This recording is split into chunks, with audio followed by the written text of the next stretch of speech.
এক অ্যাম্পুলে 1 ml থাকে, 1 milligram থাকে, দ্যাটস 1:1000 প্রিপারেশন।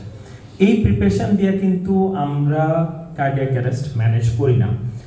আগের যে গাইডলাইন্সগুলো ছিল সেই গাইডলাইন্সগুলোতে ছিল যে 1 ml অ্যাড্রিনালিন দিয়ে 10 ml দিয়ে ফ্লাশ দিতে বলা হইতো। এখন কিন্তু তা বলা হচ্ছে না, বলা হচ্ছে 1 ml অ্যাড্রিনালিন নিয়ে 1 ml 1 মিলিগ্রাম অ্যাড্রিনালিন নিয়ে সেটাকে 10 ml পর্যন্ত ডাইলিউট করে, সেটা 1:10,000 যেটা উপরে ছবি দেওয়া আছে, সেই সলিউশন বানায়া তারপরে দিতে হবে।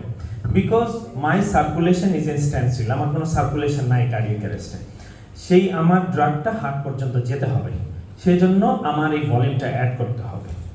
এটা হচ্ছে মেইন উদ্দেশ্য। আরও কিছু জিনিসে অ্যাড্রিনালিন ইউজ করা যায়, কিন্তু কার্ডিয়াক অ্যারেস্টের ক্ষেত্রে 1 milligram every 3 to 5 minutes, 1 milligram every 3 to 5 minutes, এই ডোজ অ্যাডাল্টের ক্ষেত্রে মনে রাখতে হবে।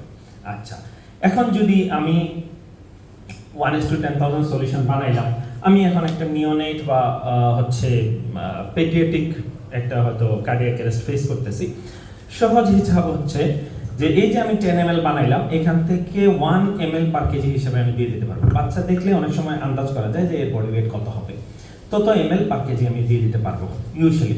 এটাকে আমরা অ্যানেস্থেটিক হিসাবে আমরা এই সলিউশনের নাম হচ্ছে অ্যাড্রিনালিন 1, তারপরে আরেকটা আমরা সেকেন্ড ডাইলিউশন করি ফর সেকেন্ড পারপাস অ্যাড্রিনালিন 2 হিসাবেই, কিন্তু কার্ডিয়াক অ্যারেস্টের জন্য ইটস অনলি 1:10,000। আমাদের সলিউশন আসে হলো 1:1000। 1:1000 মানে হলো 1 মিলিগ্রাম 1 ml 1 অ্যাম্পুল। 1:10,000 উপরের যেটা আছে হলো 1 ml 1 milligram in 10 ml of solution.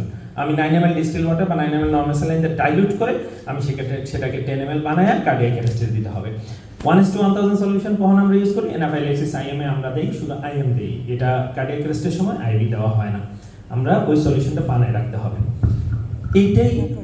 এই ড্রাগটাই হচ্ছে prime drug in cardiac arrest, prime drug. Baki all, even if you forget atropine, you forget amiodarone, you forget soribec, you forget vasopressin এক সময় ইয়েতে ছিল, গাইডলাইন্সে ছিল, সব ড্রাগস বলে দেন, only adrenaline. If you remember adrenaline, you are going to pass any SES.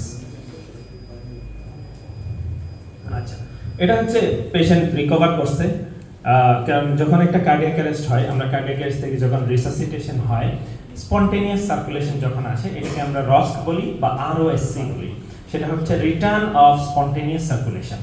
এই return of spontaneous circulation হওয়ার পরে একটা সম্ভাবনা থাকে যে কার্ডিয়াক অ্যারেস্ট যে কারণে হয়েছে সেই কারণটা হয়তো আমি এখনো ঠিক করতে পারিনি, সেই কারণটা যখন ঠিক করতে পারিনি আবার অ্যারেস্ট হওয়ার সম্ভাবনা থাকবে।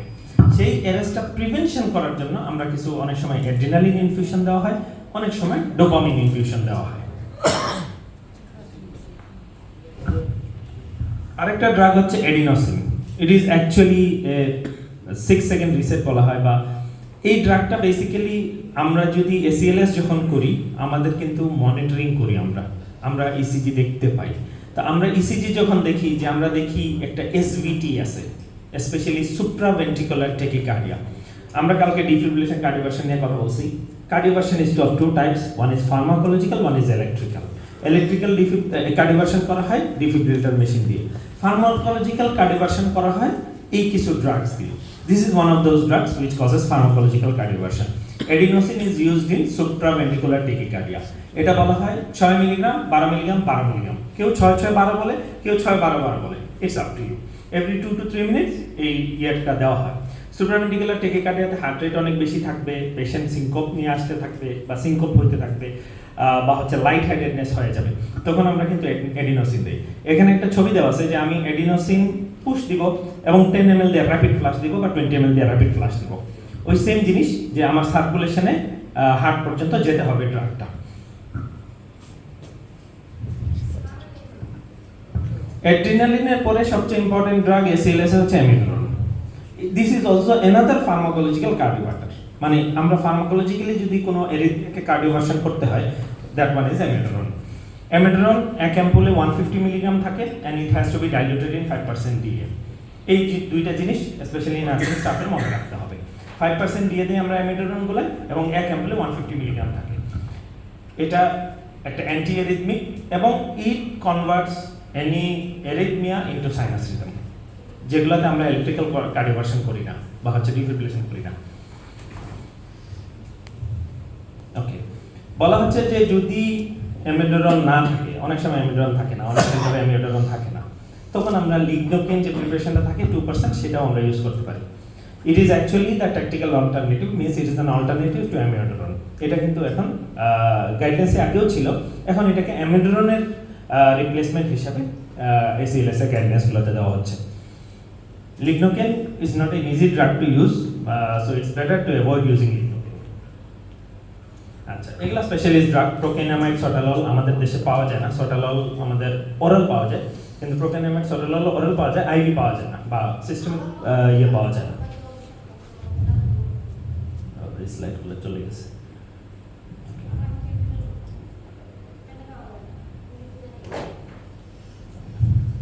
আচ্ছা, আমার স্লাইড এখানেই শেষ। This is the last slide. 4টা ড্রাগ মনে রাখলে হবে। এখানে 3টা ড্রাগ আলোচনা হয়েছে। ম্যাগনেসিয়াম সালফেটের স্লাইডটা চলে গেছে। ম্যাগনেসিয়াম সালফেট অনেক সময় অ্যারিথমিয়া ব্রেক করতে পারে। ম্যাগনেসিয়াম সালফেট ইউজুয়ালি টর্সালিস পয়েন্টস বা অনেক সময় পালস ভিডিতেও আমরা ইউজ করতে পারি, যে হচ্ছে যে রিদম কমানোর জন্য। আরেকটা কারণ ম্যাগনেসিয়াম ইউজ করার থাকে যে হাইপোম্যাগনেসিমিয়া হয়ে। হাইপোম্যাগনেসিমিয়া আমরা ইউজুয়ালি ম্যাগনেসিয়াম লেভেলস দেখা হয় না, আর দেখতে গেলেও কিছু টাকা পয়সা হয়, তখন আমরা ধরে নিই যে রিপিটেড হাইপোম্যাগনেসিমিয়া হয়েছে, তখন আমরা ম্যাগনেসিয়াম কারেকশন দিই। অ্যামিডোরনের কথা বলছি, এডিনোসিনের কথা বলছি, সর্বশেষ কথা হচ্ছে কার্ডিয়াক অ্যারেস্টের একটা এটা, সেটা কি?